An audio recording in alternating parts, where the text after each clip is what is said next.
లోపం ఎక్కడుందో చెక్ చేసుకోండి. నేను నిందించట్లేదు, దూషించట్లేదు, ద్వేషించట్లేదు. ఏదైతే పాఠశాలలకి ఇదివరకు జగన్ టైంలో రూ. 15,000 ఇస్తానని చెప్పి ఓ 1000 తగ్గించి ఆ స్కూల్ మెయింటెనెన్స్ కోసం అంటే టాయిలెట్స్, మంచినీళ్ళకి సంబంధించిన ఆర్ఓ ప్లాంట్లు ప్రభుత్వమే పెట్టింది. పెట్టి వాటిట్లలో అది ఎందుకంటే అంతకుముందు ఏంటి పిల్లలు ఇళ్ళ దగ్గర నుంచి బాటిల్స్ తెచ్చుకోవాలి. లేదా కొనుక్కోవాలి అక్కడ. అది గవర్నమెంట్ స్కూళ్ళలో ఉన్న పిల్లలకి సాధ్యం ఎట్లా అవుతుంది?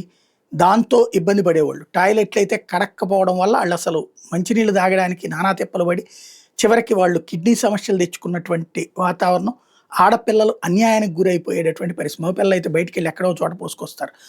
అట్లాంటి సిచ్యుయేషన్ నుంచి జగన్ అక్కడ toilets cleaning, water RO plant పెట్టి దాని మెయింటెనెన్స్ కోసం అని చెప్పి ఈ రూ. 1000 పెట్టుకొచ్చారు.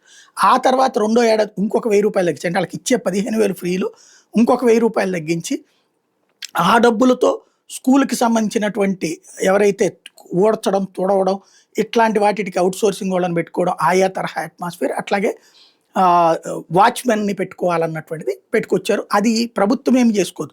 ఎక్కడికక్కడ స్కూల్కి సంబంధించినటువంటి పేరెంట్స్ అసోసియేషన్ వాళ్ళే చేసుకోవాలి. ఇది టీచర్లు ప్లస్ పేరెంట్స్ కలిసి ఉంటారు. ఈ డబ్బులు ఆ స్కూల్కి చేరిపోయాయి. తద్వారా అంటే రూ. 15,000 రిలీజ్ చేసేస్తూ 13,000 పిల్లల తల్లుల అకౌంట్లో వేస్తే ఈ 2,000 ఆ స్కూల్ అకౌంట్లో పడిపోయాయి. వాళ్ళు సక్రమంగా వినియోగించేవాళ్ళు. ఆ హెడ్ మాస్టర్లు వీళ్ళు జవాబుదారీ అసోసియేషన్. ఇప్పుడు అట్లా జరగట్లేదా? ఎందుకు ఆర్ఓ ప్లాంట్ క్లీన్ కాలేదు?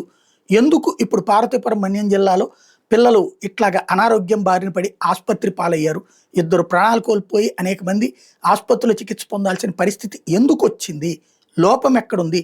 ఈ ప్రభుత్వం లాస్ట్ ఇయర్ 15,000 ఇవ్వలేదు. ఈ ఏడాది అందరికీ ఏది ఎంతమంది పిల్లలు ఉంటే అంతమందికి ఇచ్చామని చెప్పింది.